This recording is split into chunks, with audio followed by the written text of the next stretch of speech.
نحمده ونصلي على رسوله الكريم اما بعد عن ابي موسى الاشعري رضي الله تعالى عنه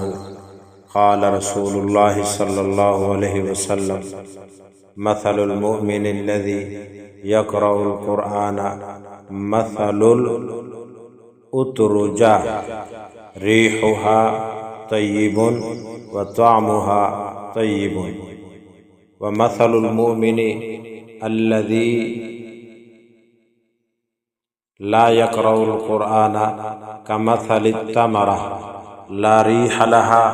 وطعمها حلو ومثل المنافق الذي يقرأ القرآن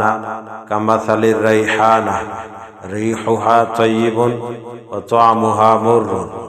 ومثل المنافق الذي لا يقرأ القرآن كمثل الحنظلة ليس لها ريح وطعمها مر متفق علیہ۔ حضرت ابو موسیٰ اشعری رضی اللہ تعالیٰ عنہ روایت کرتے ہیں کہ آپ صلی اللہ علیہ وآلہ وسلم نے ارشاد فرمایا، مومن کی مثال اس مومن کی مثال جو قرآن کریم پڑھتا ہے نارنگی کی سی ہے کہ اس کی خوشبو بھی اچھی ہے اور ذائقہ بھی اچھا ہے، اور اس مومن کی مثال جو قرآن نہیں پڑھتا کھجور کی سی ہے جس میں خوشبو تو نہیں لیکن ذائقہ شیرین اور میٹھا ہوتا ہے، اور اس منافق کی مثال جو قرآن پڑھتا ہے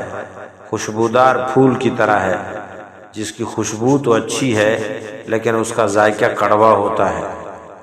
اور اس منافق کی مثال جو قرآن نہیں پڑھتا اندرائن پھل کی سی ہے جس میں خوشبو بھی نہیں اور اس کا ذائقہ بھی کڑوا ہے۔ اس حدیث پاک کے بارے میں حضرت شیخ الحدیث حضرت مولانا محمد زکریا رحمۃ اللہ علیہ فرماتے ہیں، مقصود حدیث میں محسوس کی غیر محسوس چیز کے ساتھ تشبیہ دینی ہے تاکہ ذہن میں قرآن مجید پڑھنے اور نہ پڑھنے والوں کا فرق سمجھ میں آ جائے،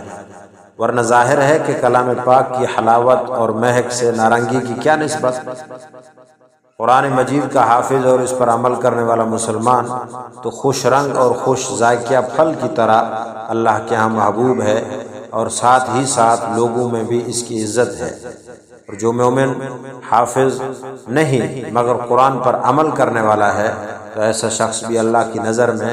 اور لوگوں کی نظر میں اچھا ہے، اور منافق جو قرآن پڑھتا ہے اس کا ظاہر ہے تو قرآن کی وجہ سے اچھا ہے، اس کا ظاہر تو قرآن کی وجہ سے اچھا ہے مگر باطن گندا اور تاریک ہی ہے، اور جو منافق قرآن نہیں پڑھتا اس کا ظاہر اور باطن دونوں ہی گندے اور ناپاک ہیں۔ اب ہم نے حدیث بھی سن لی، بخاری اور مسلم کی حدیث ہے۔ اب اس حدیث پاک کو سن کر ہم دیکھیں کہ ان چار افراد میں سے ہمارا تعلق کس سے ہے اور ہم کن لوگوں میں شامل ہیں۔ اگر اچھوں میں ہیں تو الحمدللہ، اور اگر